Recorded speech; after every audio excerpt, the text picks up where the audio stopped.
Hello everyone, my name is Sagar and I am pursuing MBA from University School of Management and Studies, and today I will go through the CSR activities followed in Russia.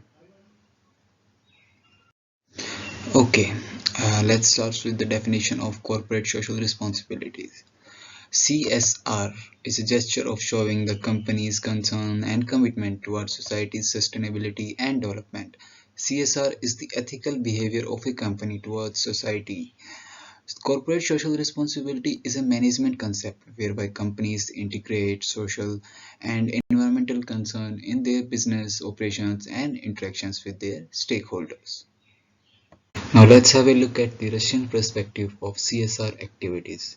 In the past, during the Soviet period, central state provided all the benefits. This role has been partially shifted to private firms after the collapse of Soviet Union. Many companies, mainly the one operating in remote areas, were the single largest employer in the whole region.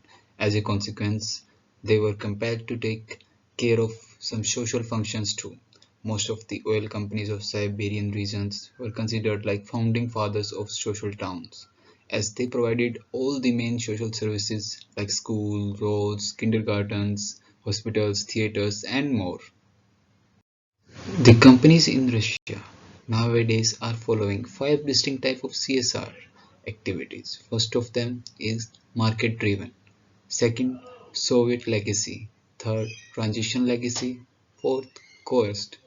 And last one is no CSR activity. Market driven.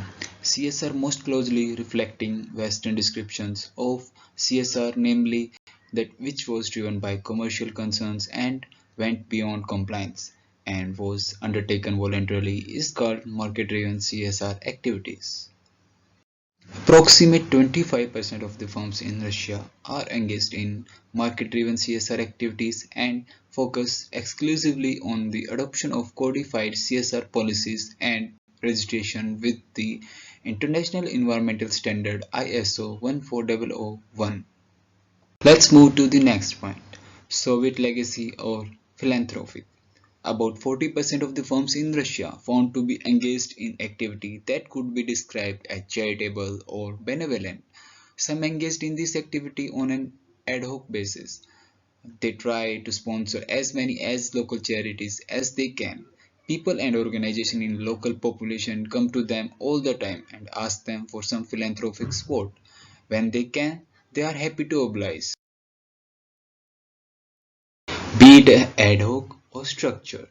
And the next one is transition legacy. Undertaken at about 15% of the firms in Russia follow transition legacy, sponsored political precursories of transition and educational prizes to influence the scope, nature, and type of CSR activities, which in Western contexts would be viewed as mandatory and thus not CSR, such as paying taxes and ensuring the health and safety of their workers, while others reflected the captured nature of business-state relations in Russia at the current time. In this phase, the firms consider social responsibility as paying taxes every year, and also they consider that they employ over 100 people and see this as playing their role in the CSR activities.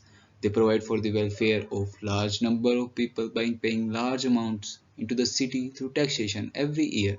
This is considered social contribution in transition legacy. The next one is coercion. About 10% of the firms in Russia had reported that the state had coerced them into engaging in social projects that would have normally outside of their purview, reflecting the captured nature of business elites currently in Russia. Coerced here means forcing the firms to do the social work. The political and economic antecedents of transition also had some other impacts on CSR. The captured nature of business-state relations in Russia had also led to firms being coerced into CSR projects that were not of their choosing, where the state was unable to provide particular social assets. It turned to the largest or most profitable firms in their location to provide it for them.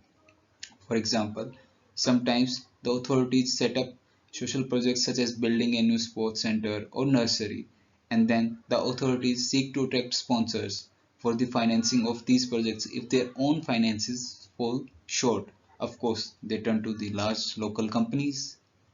Now, I will conclude my report by just saying that CSR is the best way to survive economically in the future, and it is a management concept that minimizes risk, bonds customers to the brand, and creates satisfied employees. CSR commitment can open the doors of Russian companies to enter into foreign markets, but in Russia, CSR is considered as charity.